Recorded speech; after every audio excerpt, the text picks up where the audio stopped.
छायाणम् ॐ नमो लोय सब साउणम् ॐ नमो लोय सब साउणम्।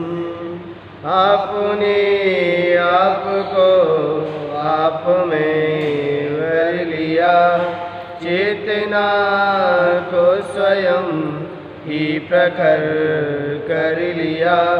वीतरागी प्रभु हे महावीर जिन, आदिनाथ प्रभु मोहतारण तरण, आपके द्वै चरण में विनम्र नमन। आपके द्वै चरण में विनम्र नमन। यस्य स्वयं स्वभावाप्ति प्रभावी कृष्ण कर्मणः, तस्मै संज्ञान रूपाय नमोस्तु परमात्मने। नमोस्तु परमात्मने। जय बोलिए अनंतानंत सिद्ध परमेष्ठी भगवान की। प्रथम तीर्थंकर श्री ऋषभनाथ भगवान की। धर्म तीर्थ शासन नायक अंतिम तीर्थंकर भगवान महावीर स्वामी की। आचार्य भगवंत गुरु श्री पूज्य पाद स्वामी की। आचार्य भगवंत गुरु श्री विराग सागर जी गुरुदेव की। आचार्य भगवंत गुरु श्री विनम्र सागर जी गुरुदेव की। मथुरा सिद्ध क्षेत्र की।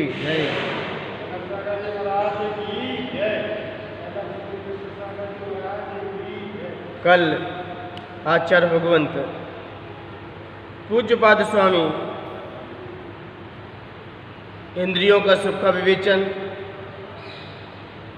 जो इंद्रियों का सुख जो देवों में देखा जाता है वह सुख अनुपम सुख है, और उस सुख के बावजूद भी आज आचार्य भगवंत इंद्रिय सुख जो व्यक्ति को संसार में भटकाता है,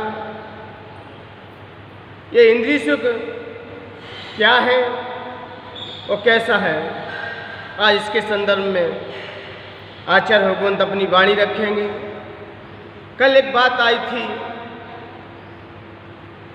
कि कोई जब कर्म भूमि का कोई जीव यदि चक्रवर्ती है, नारायण है, पति नारायण है, बलभद्र आदि हैं, यदि इनके इंद्रिय विषय सुख देखे जाएं तो ऐसा लगता है कि जगन भोग भूमि वाले जीवों से भी कुछ नहीं है। क्योंकि एक उदाहरण के संदर्भ में कल आचार्य भगवंत ने अपनी बात रखी। उन्होंने कहा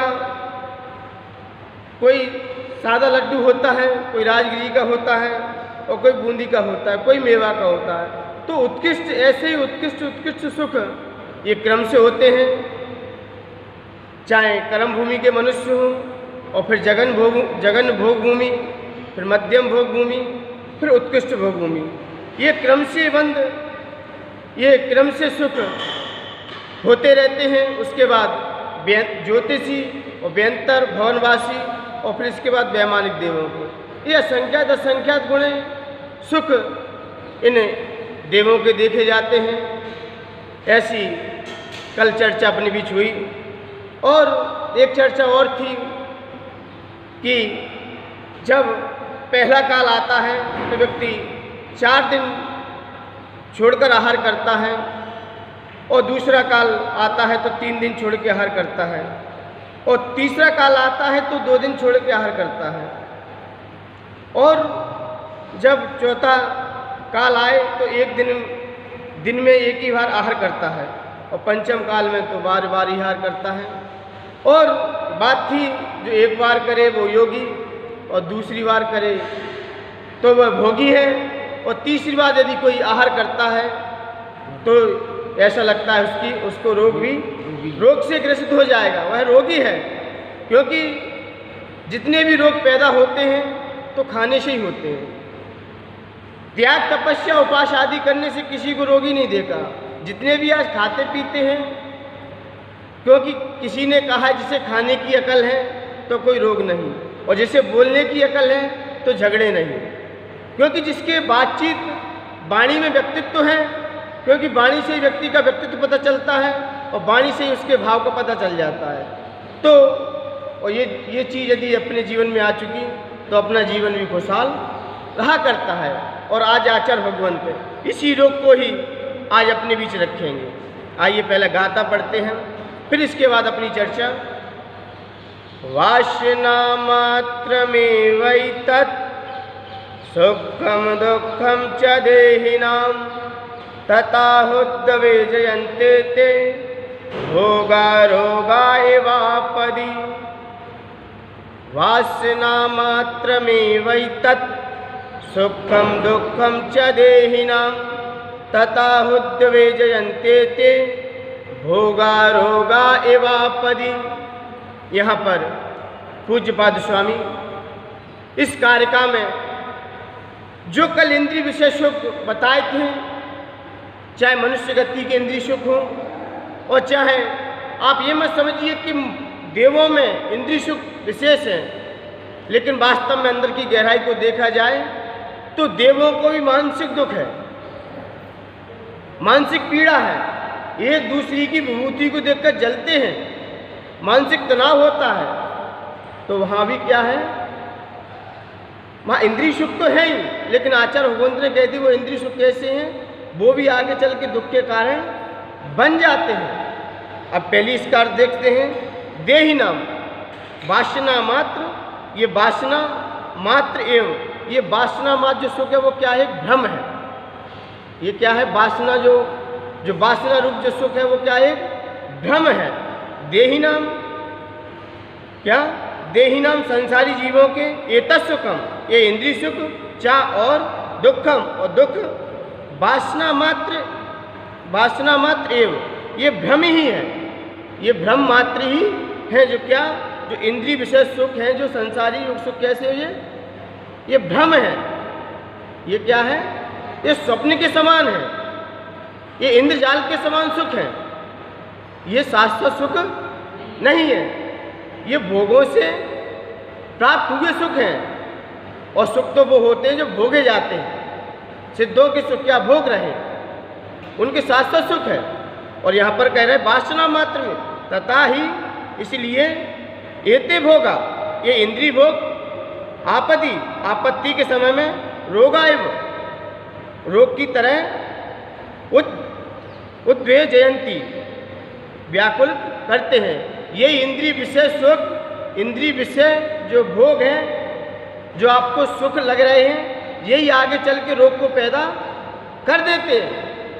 किसको पैदा करते हैं, जी इंद्रिय भोग जो आपको आज सामने दिखाई दे रहे हैं, जो पर द्रव्य से हमें जो इंद्रिय जो भोग हमें दिखाई दे रहे हैं, ये अंत समय में क्या पैदा कर देते हैं, रोग से ग्रसित कर देते व्यक्ति को।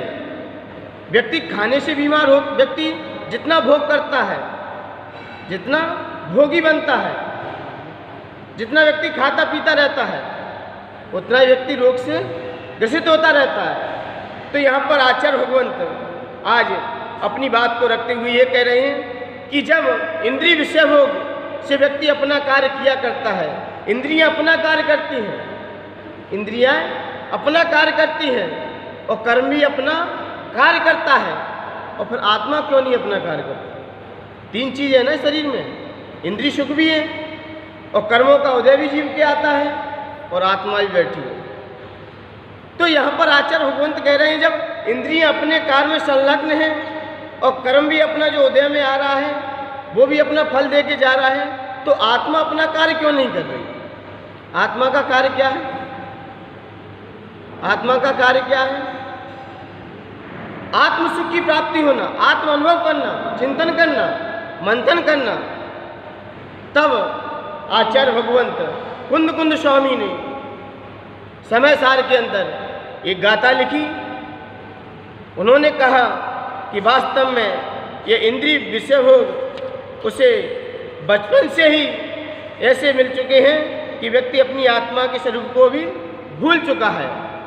तो आचार्य कुंद स्वामी भी कहाँ पर, समय साक्षी ग्रंथ में अपनी बात रख रहे हैं। सुध पर चिदान भूया सब भी काम भोग बंद कहा, ए अतस्वलंबो नवरी न सुलोभी तस्य। यहाँ पर कुंद कुंद स्वामी कह रहे हैं कि यह जीव काम भोग बंदगी कथाएं तो व्यक्ति को अनादिकाल से मिली हैं। इसका कहीं ट्यूशन नहीं लगाना पड़ता, न किसी कॉलेज में पढ़ना पड़ता। इंद्रिय भोग को क्या आपको सीखना पड़ता है किसी पे? क्या व्यक्ति कैसे दूध पिए, कैसे खाए, कैसे विषय भोग को भोगे, क्या आपने कोई कॉलेज में पढ़ा है क्या? या किसी से सीखा है? या इसकी कोई आपने अध्ययन किया है? कुछ नहीं किया है। लेकिन ये कब से, ये कथाएं तो मुझे अनादिकाल से सुनते आ रहे हैं। ये काम भोग बंध विषय वासना की कथाएं तो कब से हम अनादिकाल से सुनते आ रहे हैं। ये हमारे लिए क्या है? सुलभ है। तो यहाँ पर आचार्य भगवंत कह रहे हैं एकत्व निज, जो एकत्व निज भावना है उसकी कथा ना आज अभी सुनने में आई, ना वो हमारी परिचय में आई। ये कथा कैसी है? दुर्लभ है। ये कथा को अभी हमने जाना नहीं है, इसका अनुभव नहीं किया है। और जब तक अनुभव नहीं किया है तो आप उस पर उतर भी कैसे सकते हो? और ये काम भोग बंद की कथाएं, व्यक्ति बचपन से ही दूध पीना सीख जाता है, व्यक्ति बचपन से ही खाना सीख जाता है। जैसे जैसे इसका इंद्रियों का प्रोटेक्शन होता रहता है वैसे वैसे वो भोगों को सीखता रहता है। और भोग में इतना फंस जाता है कि वो अपने स्वरूप को भी भूल जाता है। क्योंकि भोगों के लिए तो हमने कई बार संसार में जन्म मरण किया है, भोगों के लिए हमने कई बार संसार में जन्म मरण किया है, लेकिन आज तक हमने योग की सैया पे अभी तक लेटा ही नहीं है। उस योग की सैया पे जब तक नहीं लेटोगे तब तक उस आत्म सुख को भी आप टच नहीं कर सकते। ये भोग की सैया पे तो हमें कई वर्ष निकल गए। तो इसलिए मान्यवर, इसी संदर्भ में मुझे घटना है और इसी गाथा से ली हुई घटना है। जब एक व्यक्ति स्वस्थ था, मन प्रशस्त था, उसने जब अपना विवाह करने के लिए तैयार हुआ, उसकी शादी हुई। शादी होने के उपरांत जब पत्नी घर में आई, अच्छे से रहने लगी और उसकी ऐसे करते करते जीवन में 3 शादियाँ हुई। कितनी? 3 शादियाँ हो गई। लेकिन 3 शादी होने के उपरांत जब 3 तो शादी, एक पहले 4 शादी हुई उसकी, एक पहले 3-4 शादी हो गई। तो उसने जब उसका जीवन चलता था, जीवन उसका अच्छे से निकलता था, लेकिन सबसे ज़्यादा वो ध्यान किसका रखता था? छोटी पत्नी का रखता था। हर समय उसका ही ख्याल रखता था। दूसरी पत्नी का जब समय आता था तो उसके बारे में विचार करता था, लेकिन तीसरी पत्नी का 1-8 घंटे समय मिला तो दे दिया, लेकिन चौथी पत्नी का तो वो ध्यान भूल ही गया। उसे विचार ही नहीं आता था, उसे चिंतन ही नहीं आता था। जब उसका जीवन यापन चल रहा था, जब आगे चलते चलते जब उसका अंतिम स्टेज समय आया, अंतिम क्षण आया, तब उसने छोटी पत्नी से कहा अब मेरा अंतिम समय है, अब मुझे अपने उस की यात्रा करनी है, अपने जो मरांत है उसकी क्या सब यात्रा निकलेगी, तो मेरे साथ कौन चलने के लिए तैयार है? तो उसने छोटी पत्नी से निवेदन किया। किससे? छोटी पत्नी से। तो उसने कहा यदि आप नहीं भोगोगे मुझे, आप यदि मुझे छोड़ दोगे तो मुझे तो चाहने वाले बहुत हैं। फिर जैसे ही दूसरी पत्नी के पास गया, उससे भी निवेदन किया, उसने भी ऐसे ही कुछ कह दिया कि आप नहीं हो तो मुझे तो चाहने वाले बहुत हैं, मुझे तो प्रेम करने वाले बहुत हैं। जब तीसरी पत्नी के पास गया, उससे भी निवेदन किया, उससे भी अनुनय विनय किया, तब उसने भी कह दिया कि आप नहीं हो तो कोई ना कोई और आ जाएगा। तो जब तीनों पत्नियों से जब हार चुका, उसने देख लिया कि मैंने दिन रात इनकी सेवा की, दिन रात इनकी खातिरदारी की, हर समय इनका ध्यान रखा, लेकिन जब अंत समय आया तो इन्होंने क्या हाथ जोड़ लिए। तब वह चौथी पत्नी के पास रोता हुआ पहुंचा, आंखों में आंसू भरे थे, और जैसे ही चौथी पत्नी के पास पहुंचा, उससे अनुनय विनय किया, तो चौथी पत्नी ने सहजी उसे क्या दे दी? स्वीकृति दे दी। उसे सहजी उसे आश्वासन दे दिया कि मैं आपके साथ जाने के लिए तैयार हूँ। वह क्या? उसके आंखों में क्या थे? आंसू थे। बोले जिसकी मैंने कभी सेवा नहीं की, कभी ध्यान नहीं रखा, और आज इसने क्या कह दिया, मैं आपके साथ जाने के लिए तैयार हूँ। ऐसे शब्द सुने तो वो तो पानी पानी हो गया। मान्यवर, ये घटना कोई पत्नी गृहस्थों की नहीं है, ये आप लोगों की घटना है। छोटी पत्नी का मतलब है इंद्रिय विषय भोग, जिनको हम दिन रात सेवा करते हैं। व्यक्ति सुबह उठता है, क्या करता है? नहाता है, किसका सुख है? खाता है, बनाता है, किसका सुख है? व्यक्ति की जीवन सुबह से लेकर शाम तक उसकी चर्या तो देखो। व्यक्ति जॉब करता है, लौकिक पढ़ाई करता है, किस लिए करता है? सिर्फ विषय वासना की पूर्ति के लिए। शादी की किसके लिए की? मकान बनाया किसके लिए? परिवार बढ़ाया किसके लिए? विषय भोग की सामग्री, और इसकी चिंता में व्यक्ति दिन रात डूबा रहता है। और दूसरी पत्नी का मतलब है, दूसरी पत्नी का अभिप्राय है हमारा धन, कि हम धन की कितनी सेवा करते हैं। और तीसरी पत्नी का मतलब है हमारा मकान। मकान का जब दीपावली आती है तब उसकी सफाई हो जाती है, उसकी देखभाल हो जाती है, और धन दौलत के बीच में हो जाती है।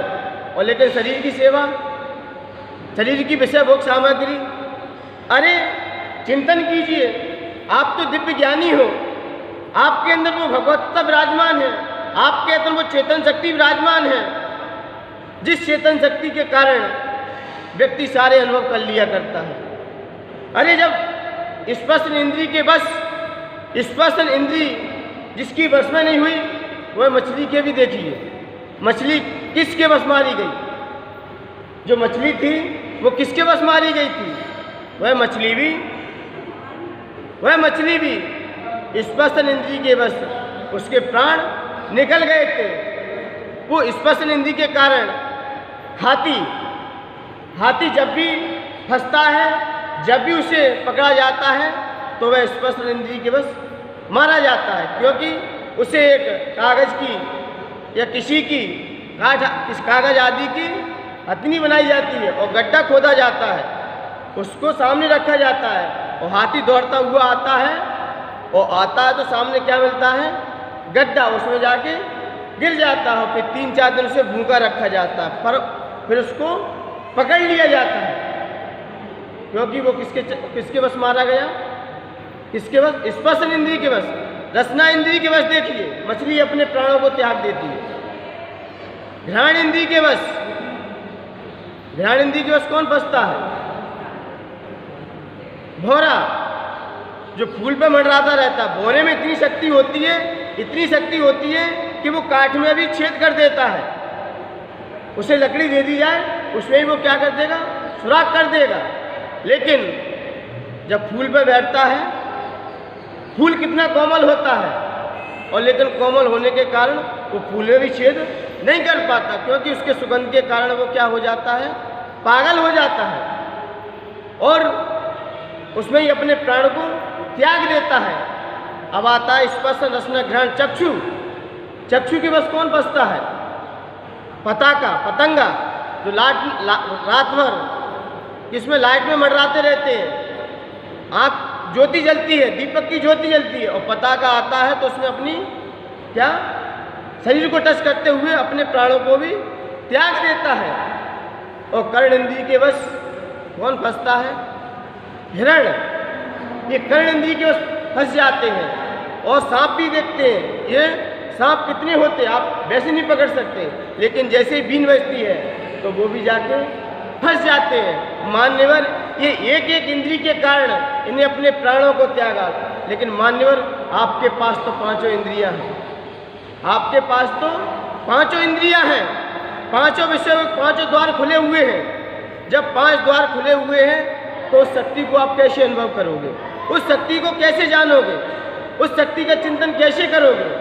क्योंकि हम इन विषय भोग में ही अपना जीवन यापन कर देंगे, इन विषय भोग की सामग्री को ही हम श्रेष्ठता मानते रहेंगे।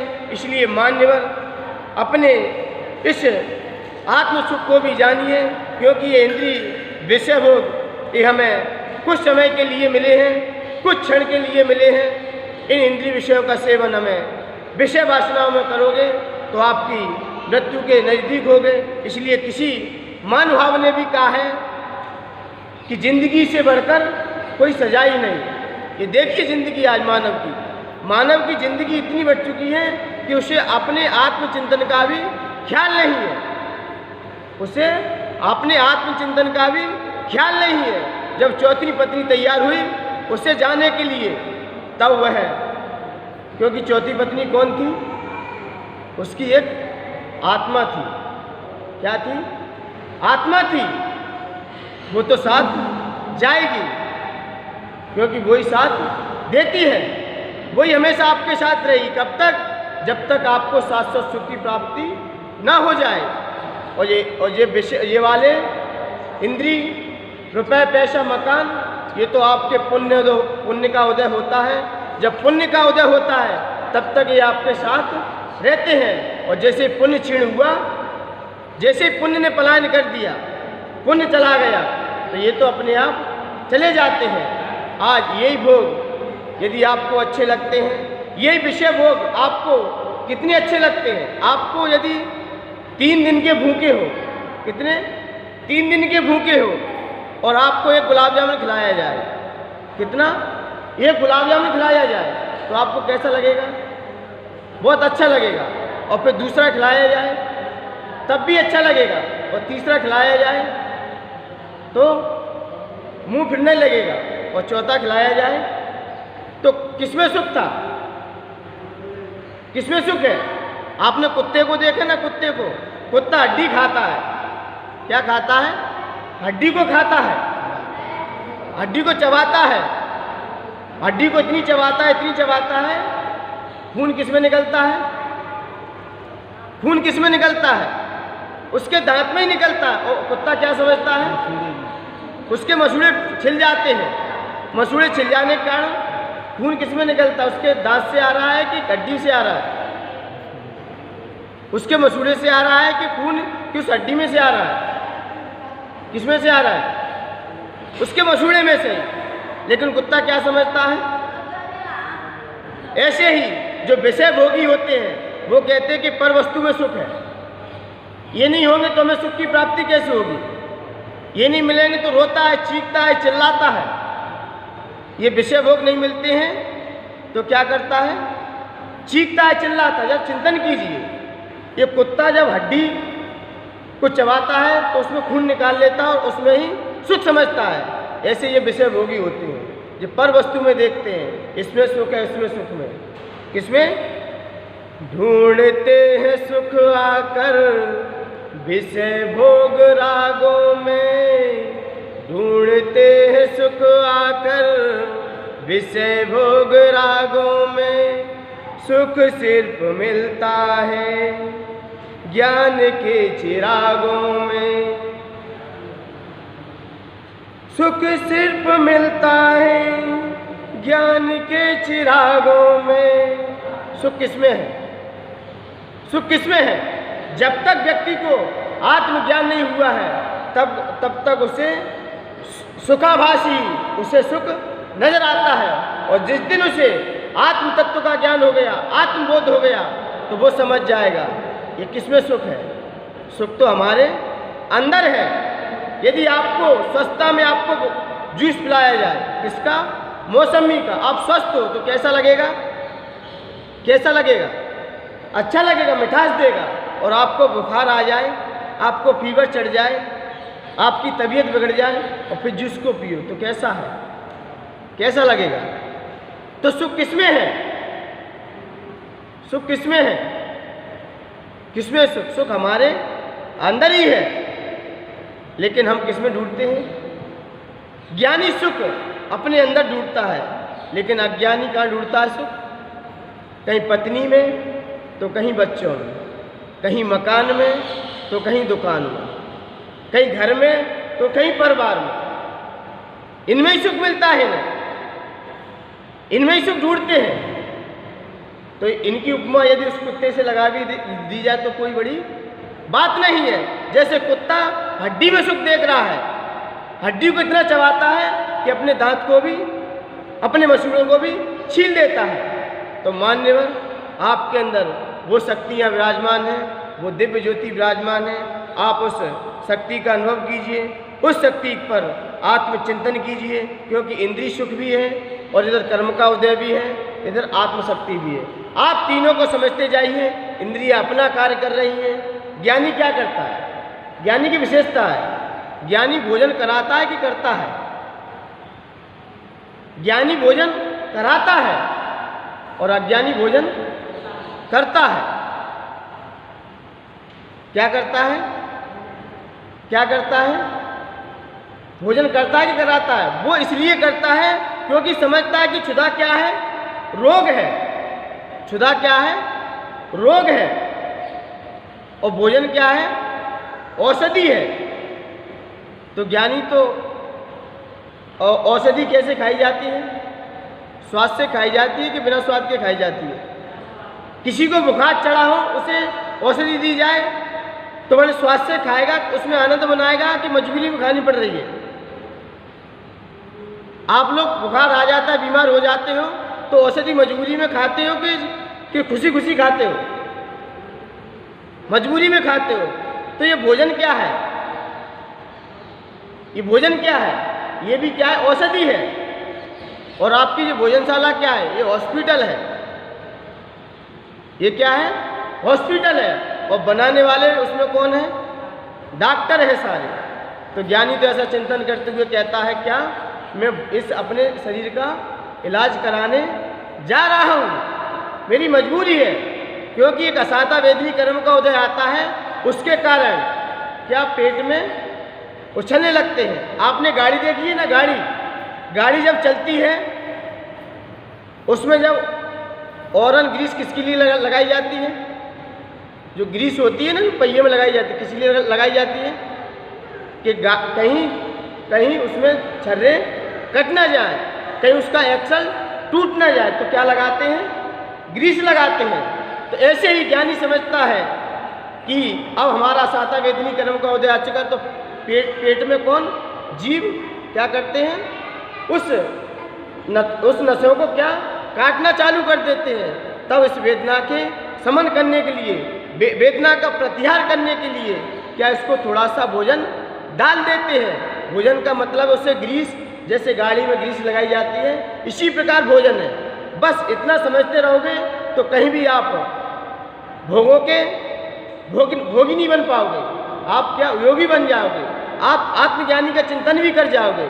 जब ऐसा चिंतन आएगा कि ये क्या है, ये क्षुधा क्या है, रोग है, ये भोजन क्या है, औषधि है। औषधि हम मजबूरी में खा रहे हैं। और कईयों तो लोग औषधि स्वाद में लेते हैं और तीखे मसाले डालते हैं, क्या उससे भोजन को स्वादिष्ट बना और उसमें ही आनंद मानते हैं। लेकिन ज्ञानी क्या कहता है? ये सब मजबूरी में करना पड़ रहा है। मैं श्रावक के घर मजबूरी में जाना पड़ता है। उस समय श्रावक का हाथ ऊंचा रहता है और साधु का हाथ नीचा रहता है, क्योंकि उस समय देने वाला बड़ा होता है और लेने वाला वो हमेशा ही छोटा रहता है। देने वाला ही बड़ा हुआ है और जिसने लिया है वो छोटा ही रहता है। जब ऐसा चिंतन आएगा तो आप इंद्रिय विषय भोग की वासनाओं से आप बच सकोगे। इसलिए मान्यवर, इंद्रिय विषय भोग के आप समझिए और उस अपने शाश्वत सुख को भी जानिए, तभी अपना इस गाथा को पढ़ना सार्थक हो जाएगा। क्योंकि आचार्य पूज्य पाद स्वामी यही कह रहे हैं कि ये संसारी जीवों के जो इंद्रिय सुख हैं, ये क्या है? ये भ्रम है। ये क्या है? एक कल्पना मात्र है, शाश्वत सुख नहीं है। क्योंकि ये आपत्ति के समय ये भोग ही हमें क्या? रोग को पैदा कर देते हैं। क्या? रोग को पैदा कर देते हैं। तो इसलिए मान्यवर, यह रोग हमें व्याकुलता पैदा करता है। इसलिए ये इंद्रिय विषय भोग को आप समझिए, जानिए, इनको थोड़ा सा, मैं ये नहीं कह रहा हूँ कि सर्वथा छोड़िए, लेकिन इससे अपना मुख मोड़ने का प्रयास कीजिए। आप उस शाश्वत सुख को भी प्राप्त करने की भावना रखिए, ताकि हम एक दिन उस सिद्धत्वता को प्राप्त हो जाएं। इन्हीं पवित्र भावनाओं के साथ जय बोलिए आचार्य भगवंत गुरुवर श्री विराट सागर जी गुरुदेव की, आचार्य भगवंत गुरुवर श्री पूज्य पाद स्वामी की, आचार्य भगवंत गुरुवर श्री विनम्र सागर जी गुरुदेव की। जय।